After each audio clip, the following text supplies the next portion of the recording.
This is Cirina Catania with U.S. Times. I am actually with Jen Soulé, who is president of Otherworld Computing Incorporated, a North American-based company providing cutting-edge computer technology products for serious professionals, prosumers, and DIY customers worldwide.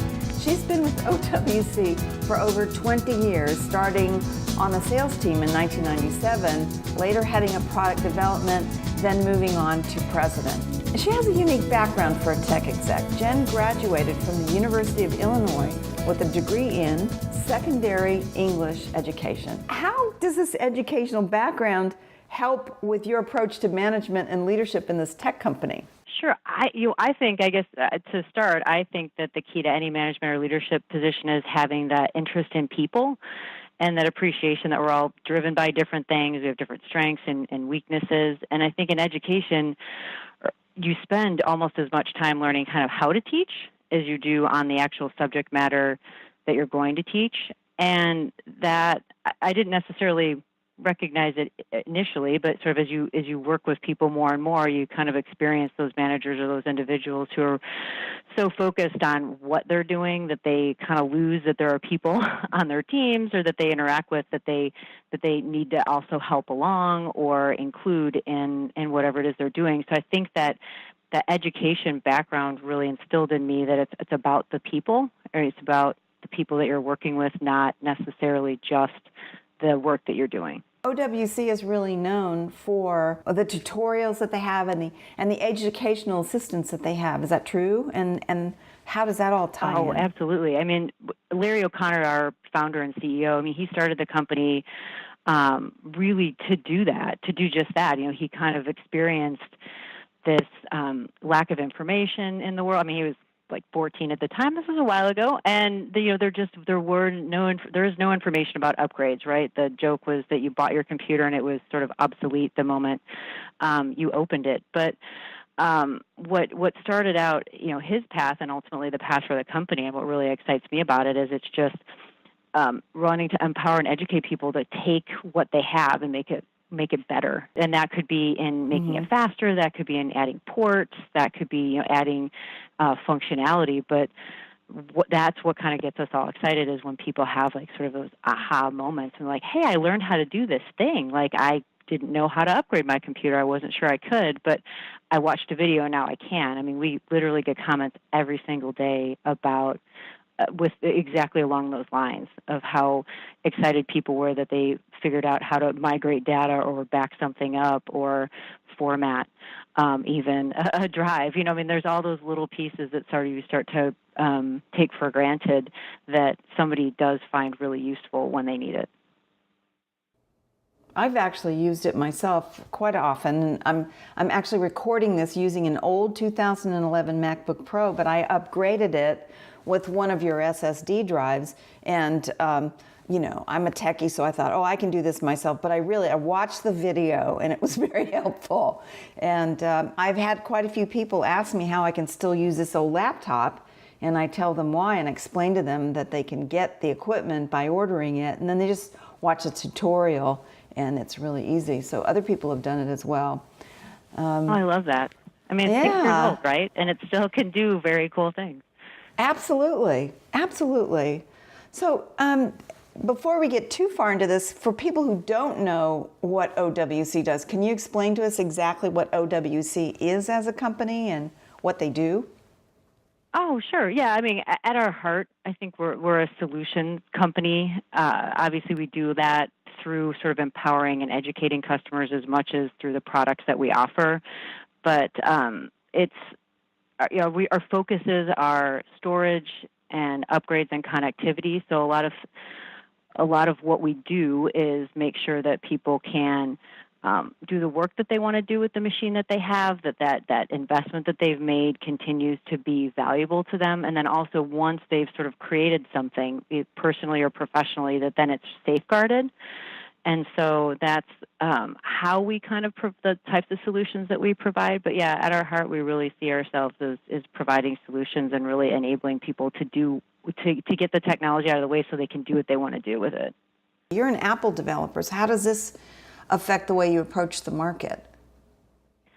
I don't think it really impacts sort of how we approach the market, because it gives us like access to early versions of the OS, before there's anything publicly available, and information kind of like that. So it helps in our development process and make sure that we can upgrade or update our customers, right, and let people know, oh, hey, when this new OS comes, you might have to download this firmware. Again, keep continuing that education piece of, if you want things to continue to work, you might need to do this, or we may delay. I guess, yeah, it does impact it a little bit. Sorry, I have to go back on that. For in some instances, software or hardware, there will be a point where we recognize that it's important to get like a driver in order to really have something be plug and play. We want the driver in the OS. So if there is an OS release pending, we'll go ahead and hold off on announcing it or starting to ship it, because we'll wait for the bulk of our customers tend to update OS very quickly. So then they'll be in a position to just literally plug and play rather than have to download a driver. I'm sitting here and I'm picturing you in your office, and I'm actually wandering a little bit, thinking about you and your day. What's a typical day like for the president of a major corporation, a tech corporation? First of all, is there a typical day? And if there is, what is it?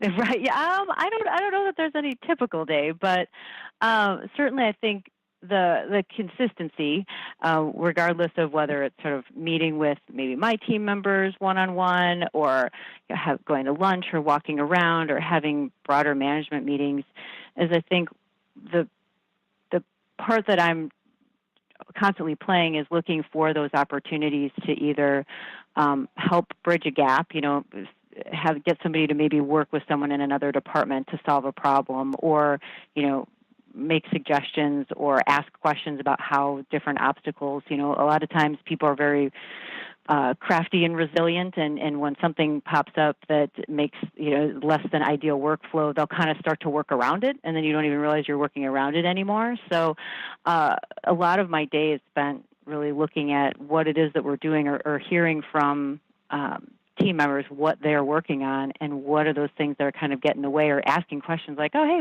why do we do this way, or how is this help you, or how is this hindering you, and then just trying to knock down barriers and obstacles, doing that in different ways depending on who I'm talking to or working with. But there's always that piece. We're growing a lot, and we've been growing a lot, so we have people that have been with the company for decades, and so it's always trying to make sure that as we try to scale and we grow and we expand geographically, to keep that core together, and just sort of to make sure that people continually understand like who we are, where we've been, and where we want to go. I feel like that's harder and harder to do. We have all these different collaboration tools, and you have HipChat, and you have these project management tools, and everybody gets all these updates, and sometimes it still feels like we're not communicating as effectively as we need to, so that everybody really feels comfortable with the changes and understands why they're happening. So we're always playing around with better ways to do that, or I'm playing around with better ways to do that. So it seems to be always the problem, isn't it? Or we should call it the challenge. Yeah, I know, right? It's a better word, challenge. So other than communication, what would you say your biggest challenges are as a chief executive? We've always been kind of an entrepreneurial and very much like a startup atmosphere. I mean, I find that a lot of fun. It's really invigorating. There's a lot of energy to it, but it's hard to scale it, and it's hard to get that resiliency. And so a lot of what I spend my time on is just finding the ways to put more processes in place without losing the sort of the spark and the heart of who we are. I know that sounds really touchy-feely, but there's a lot of different aspects and components that go into that. Well, you're dealing with people. I mean, people have hearts, they have minds, they have challenges of their own every day. And I think as a leader, that's one thing that every good leader has to be aware of, right? That's just part of leading. We started out as, everybody in one building in Woodstock, Illinois, and now we have 2 facilities in Illinois, 2 in Austin, 1 in Nevada. We have remote employees. I mean, this is common. Many people have employees all over the world. But I think one of the things that we haven't quite recreated yet, even with all the different technology options, is how to sort of disseminate that the hallway conversation information. You're getting your coffee or your tea, or you happen to pass somebody and you just have this idea and you share it, and it expands and improves upon an existing project, and then really making sure that kind of gets back through to everybody. You don't want to lose those impromptu, happy accidents. Exactly. I call it management by walking around. And then how do you take what you learn on those strolls and then communicate it to everybody? I totally get that. In your case, you're dealing with a company that's very technological, so it's changing. Technology is changing all the time. How do you manage to keep up with all of that and the solutions that you offer?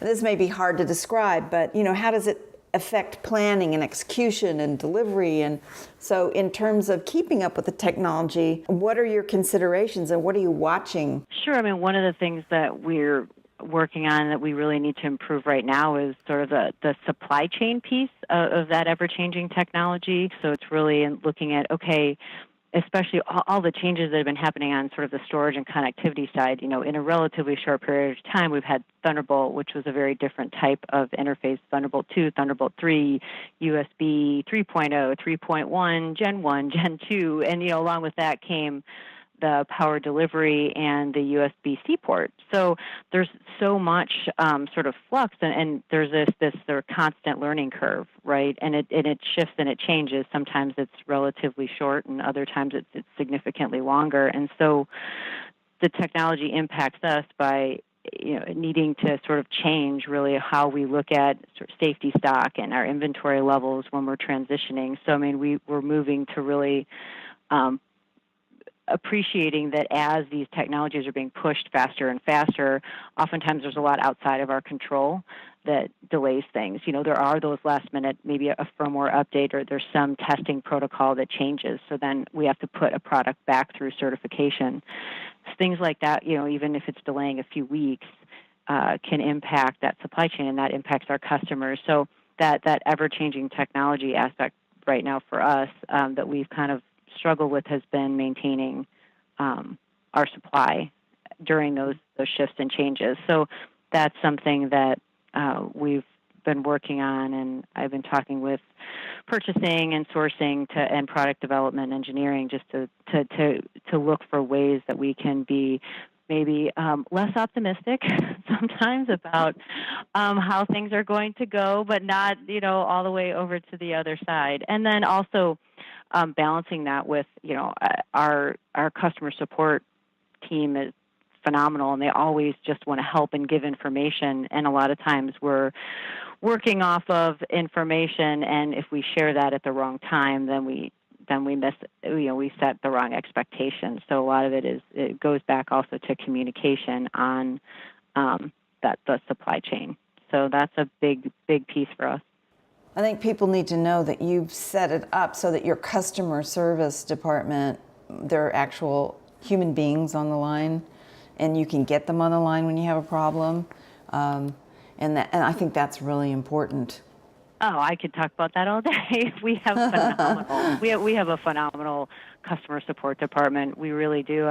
I take time every day to read customer comments about us and about our products, and I mean, to almost the last one of them, I called and I got somebody right away. They knew the answer. They put items in a cart and sent me a link. All those little things that I'm sure a computer can probably do some of them, but when you're hip deep, and you have your MacBook Pro all taken apart and all 80 million screws taken out of it, and you think you screwed something up, it means a lot any time of day to be able to call or chat or email and get a quick response so that you can breathe again. Absolutely. I remember calling in one day. I don't want this to sound like a commercial, but I am very positive about the company. I'm sorry, I can't help it. SoftRaid gave me an indication that one of my hard drives was failing. And of course, being in the media production business with a few films in post-production, that's crucial to me. So I immediately called and let the customer service office know that I had a drive that was potentially failing and I wanted to replace it. They literally got on the phone immediately and they sent me a replacement drive before I even had to ship one back. And they did a temporary charge. And then when I got the other drive and returned it, then they credited me. But as a producer, it meant I could keep working without any interruption. And that was just awesome. It was awesome. Oh, cool. Yeah, and I think in its own way, software, you just happen to mention that, but in sort of designing and engineering the products the way we do and really focusing on the quality, it's sort of that extension, of the customer support. Ideally, you don't have to contact us, but if we can put products out there like software that tell you in advance that you're going to have this problem and give you the opportunity to fix it before it's actually a problem, that's huge. Absolutely, and digital brings problems with it. We all know that. I mean, drives are going to fail. They're going to fail, especially if you're a power user and you have a lot of drives going. But that reminds me, let's talk for a minute about some of your key products, because I want the people listening to know a little bit more about, for example, where are you with Thunderbolt right now? What's happening with that? That is some of the challenges of which I speak. But no, the Thunderbolt 2 is still really strong. Obviously, there's a huge install base of Thunderbolt 2 machines. Thunderbolt 3 machines, we've been a little bit delayed on some of our development there, but it's all starting to flow and come out now. So we finally, for all of those people that pre-ordered a Thunderbolt 3 dock, they're pretty much all out the door. So I think we have one more shipment, and then we're caught up with all of the pre-orders, and we should be positive. So that is a big relief off of for me. And then also we have a number of fast Thunderbolt 3 drives coming up. We have the Viper and Envoy Pro. So those will both be in September, and then we'll have that's good news. Yeah, and then we'll have the Thunderbolt 3 version of the Thunder Bay, which is really popular in video production, certainly, coming a little bit after that. And then also, 6 bays and beyond for those for whom, a 4-bay solution is not enough yet anymore. Can I ask you a question about Thunderbolt 3? If somebody orders a dock, mm-hmm. and they don't yet have Thunderbolt 3 everywhere, are there, for example, if somebody wants to order the dock and they don't want to get a 2 and then move to 3 in a couple of months, can they use the 3 with some kind of a converter until they get everything updated in their system? Or do they need to wait? No, there are adapters. Actually, we went ahead and sold the Apple one. Apple did a great job on their Thunderbolt 3 to Thunderbolt 2 adapter. So it's bidirectional, and it's around $50. So there's a price to it, but yeah, it does give you that ability to buy the newer product and then use it later. That was a selfish question, because I'm sitting here looking at the new dock and realizing that I'm on this old laptop. So I'm going to get the converter. That's awesome. I'm glad you're doing that, because really for a lot of people, you don't want to buy technology that's a little bit older and then have to convert in a couple of months. So that's great. What about, do you want to talk about SSD at all? Because I'm actually recording this on an SSD card that I normally would use with my Blackmagic cameras. And I have it in a little icy box. And I'm finding that I'm using SSD more and more often, especially when I travel, because of the weight and size restrictions if I'm traveling internationally. There are some new SSD solutions. You did mention a couple of them. Can you go into a little bit more detail? Well, sure. There'll be certainly sort of extensions in some ways on, like we have the Envoy Pro EX, which is a portable SSD. So it's this particular one is USB 3, so it's going to go around 450 megabytes a second, which is plenty fast. Like you said, it absolutely can. I believe you said you were capturing on that right now, and yeah, I'm recording doing directly. Yeah, I'm recording directly to the SSD drive, and I'm running dual system sound. So when I go into Final Cut, I'll actually be using the master media with the sound files and cutting this audio right directly off the SSD drive. awesome. Yeah, no, and we have a lot of customers, especially in the video space, that do exactly that. I mean, they're using either they're taking any of the external versions of our drives that have an SSD in it, or they're using something like the Envoy Pro, which is really like an external SSD, or they're taking an internal one that they have, putting it in a dock, and using it that way. So I love the the what? You love the what? I love that you reused that you had it. Absolutely. You know what? I'm always looking for a new way of using things that I already have. And I think that fits with the culture of OWC, doesn't it? I mean, absolutely. Like, yeah, that's the part that excites me.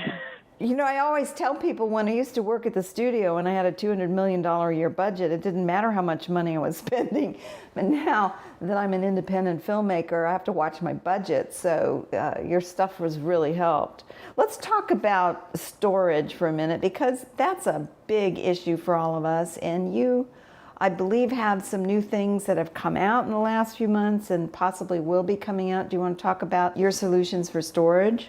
Sure. I mean, certainly for people in the video space, it seems that Thunderbolt is pretty much all roads feel like they lead to Thunderbolt. However, we've also been releasing USB 3.1 products that, of course, use a USB-C port. But those are also have been very popular because they're less expensive, cables are less expensive, and a little bit more universal than some of the Thunderbolt solutions. You have the Jupiter systems for larger systems, right?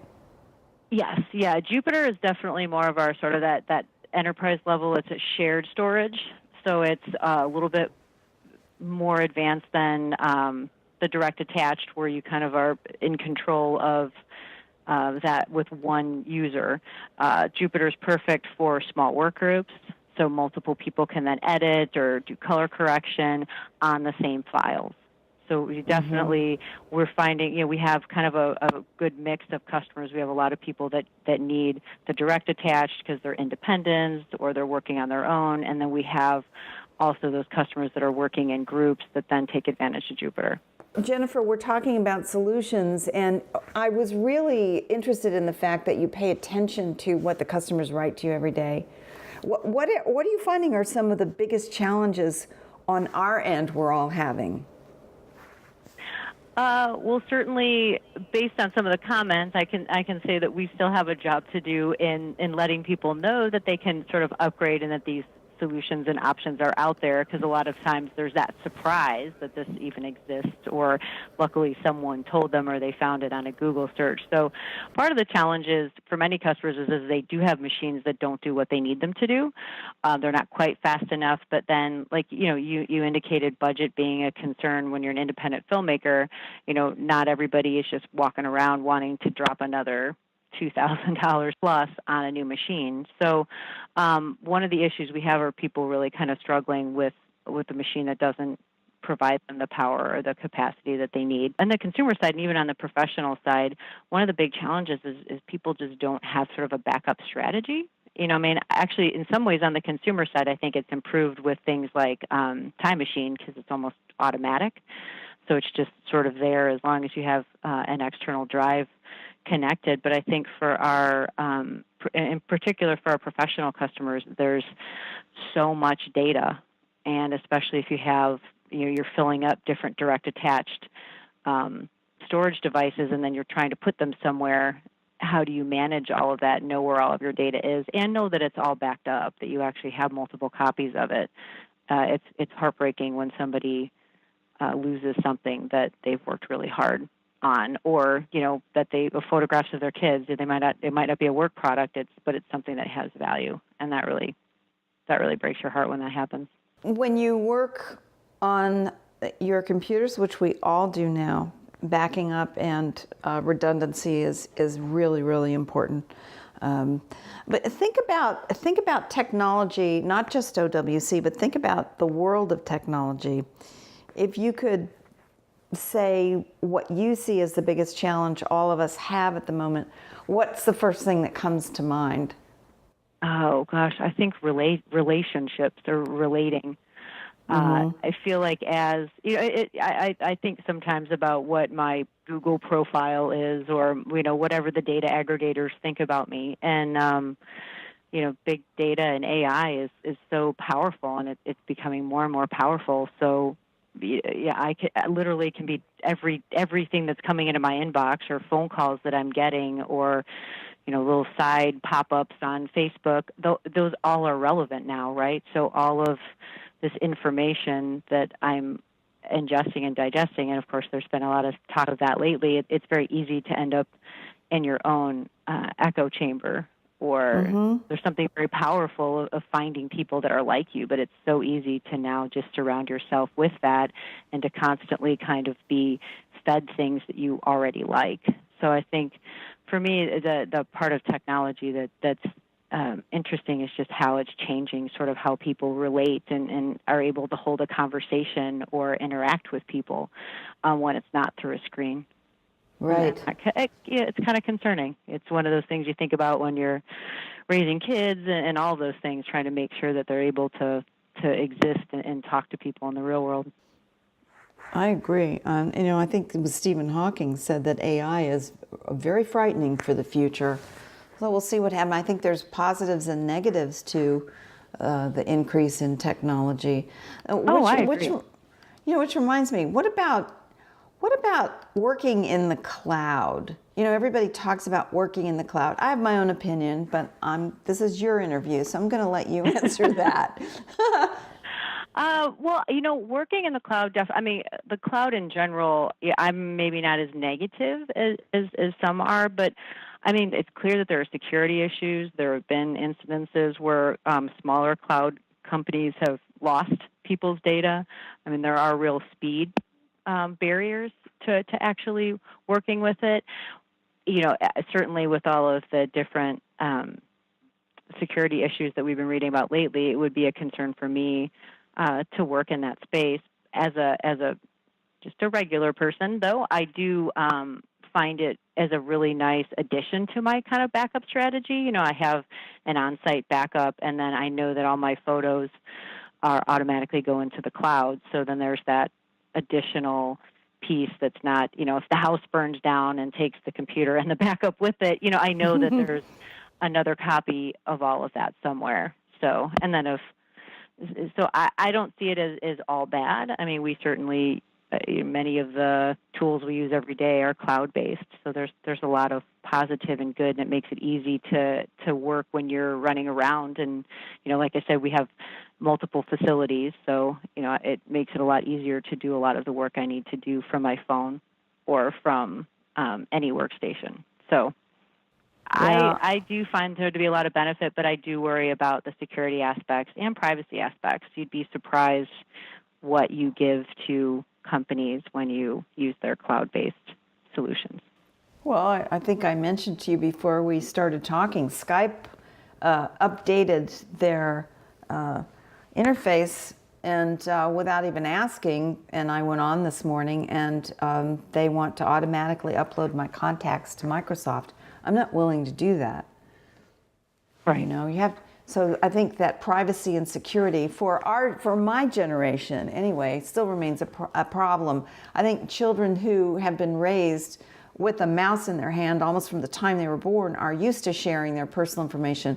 But many of us, particularly those of us who are a little bit more mature than 15 and who work in a business environment, we really appreciate the importance of security.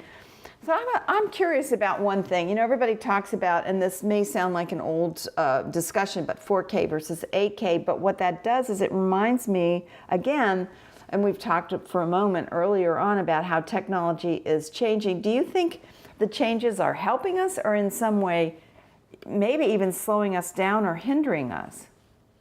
Oh, yeah. I really think that is a struggle, and it probably maybe depends on exactly what type of creations you're working on. But it seems like the people certainly that we talk to, most of film, music, photography you want to capture something interesting, right, and share it with people, something that's meaningful and compelling.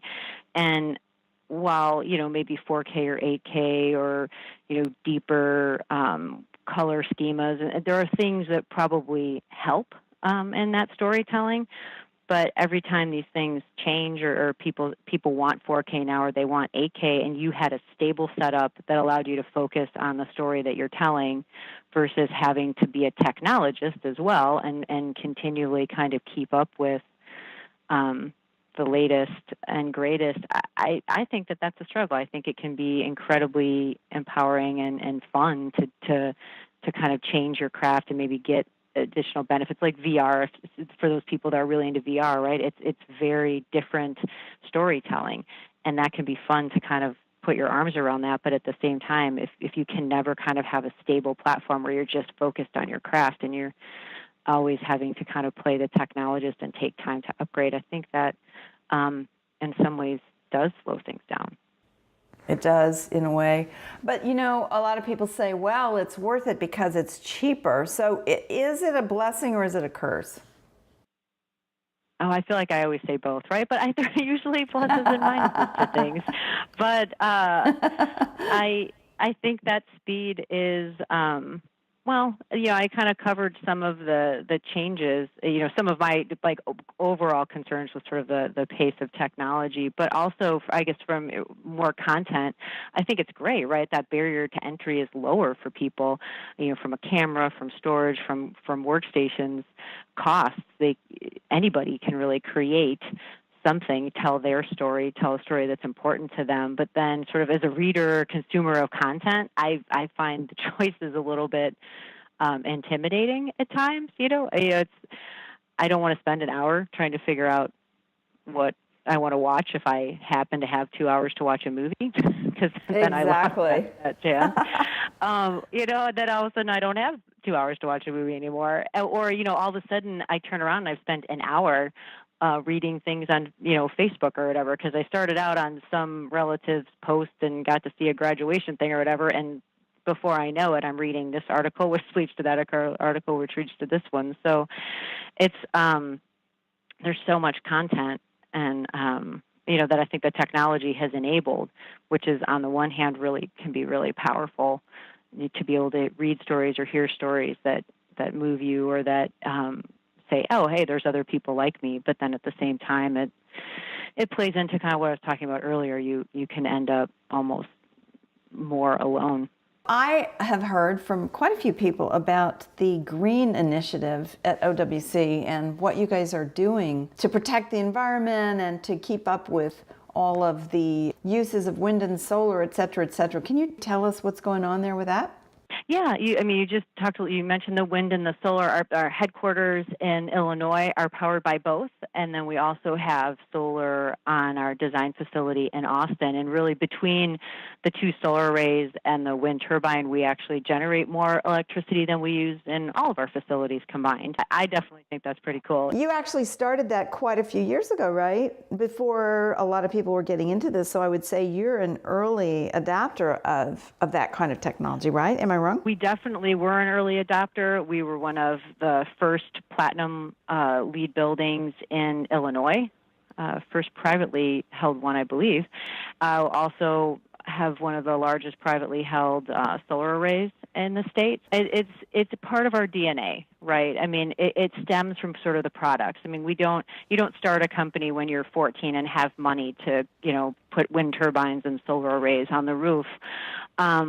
But it's that desire to constantly be looking at the resources and figure out how can you make the best use of them. So it's very cool. Yeah, we have geothermal, so we don't really have to burn electricity or use harsh chemicals in heating and cooling the air, which I think is cool. And actually I'm looking out, and our parking lot has this whole paver system with all these layers that essentially takes all of the water, which inadvertently is going to get, chemicals. Somebody has maybe an oil leak or a transmission leak, or, you go in any parking lot and you'll see little spots here and there. And But even the parking lot, it's made to basically control runoff and also filter. So as that water with any pollutants in it, it filters down. So by the time it goes back into the groundwater, it's clean. So oh, wow. it's not, yeah. So there's, a lot of cool things. We have this enormous bioswale around us. So again, it's just controlling and making sure that we're conserving the water and the electricity and the power. So how much of your waste is recycled? Oh, wow. Do you have any numbers on that? We're able to keep 98% of our waste out of the waste stream. And so that's through recycling, obviously the normal, plastic, aluminum, paper type of recycling, and then also of any electronic components. Fun little tidbit is that our garbage gets taken out once a year. So essentially that's how often they needed to pick it up. So seriously, something we're proud of. Yeah, technically it was like 11 months, so it's close to a year. But that's unbelievable for such a big company. That's great. Well, congratulations on that. So okay, put your crystal ball on, and I'm just curious about what you might say about this, because I know people ask us all the time, right? We're in tech, so people ask us, what do you see in the tech future? Like if you were writing a sci-fi novel, what would the new tech be? Oh, gosh. Oh, no. I'll say that I am not the great prognosticator or a novelist. So I suppose I think about it in my on my drive here and there. But I think it kind of goes a little bit along with some of what I already talked about, where I really see that as we continue on with, AI and big data, that as we go forward, I think the people that really continue to remain tied to real people are actually going to be the ones that really shape the future, because otherwise, big data is going to continue to feed you a bigger and better mousetrap, maybe, versus actual real leaps in technology. So I think that human element's actually going to be the key in the future for those of us that haven't lost it. So I think we're going to get more and more back to our roots as people find out that the human element is still very important. I agree with that. So what advice do you have for other executives who are sitting in your chair at other companies? How can they be better at what they do? Well, I don't have anything particularly profound. I think a lot of the tried and true advice out there is tried and true for a reason, but my advice would really be to sort of walk around and talk to people. You mentioned, management by walking around. I really believe in that, and I think that maybe gets summed up in sort of making an effort. It's so easy to get lost inside of your head or inside of spreadsheets and charts and data.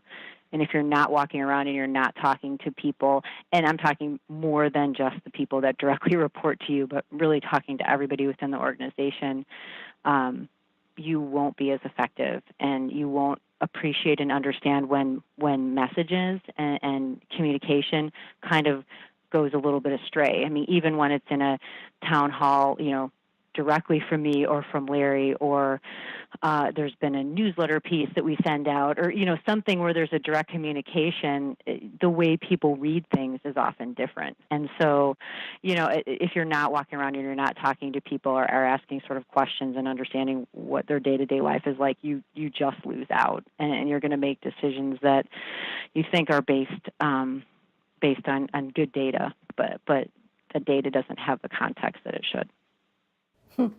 You're right about that one. Okay, here's the big one. Drum roll. Star Wars, or Star Trek? Which is it? Well, I feel like that's asking me to choose which of my kids I love best. But Star Wars dominated so much of my childhood that I think if pressed, I would have to go with Star Wars. Although it does crack me up with it, as I hear kids or my kids anyway, they understand what a red shirt is, and they'll be explaining that to other little kids on the playground when they use it as a term, or they'll explain that the Hand of Thrawn trilogy is like definitely the best Star Wars work. ever written. So that's great. We're definitely, we embrace both. Well, you're obviously a good mother. It's important. You got to get the basics in there. That's right. Jen, where do we go to learn more about you and OWC? I know there used to be a site, or maybe there still is a site called MacSales.com. There's also a new site, OWCdigital.com. Which one do we go to, or do we go to both? Really, you could go to either. OWC Digital is great for learning about the products and also finding out where you can buy them. We have reseller partners all over the world, so if you're listening to this from Europe or from Asia, there's definitely somebody that's got the product in country that would be a lot more convenient. MacSales.com is our direct sales arm, so that sells all of our OWC products along with many other brands. So that's a great place to get a lot of that educational content, and also is a direct site that you can buy from. That was Jen Soulé, president of Other World Computing Incorporated. I'm Cirina Catania for U.S. Times. Thank you for listening, and remember, get off your chair and go do something wonderful today.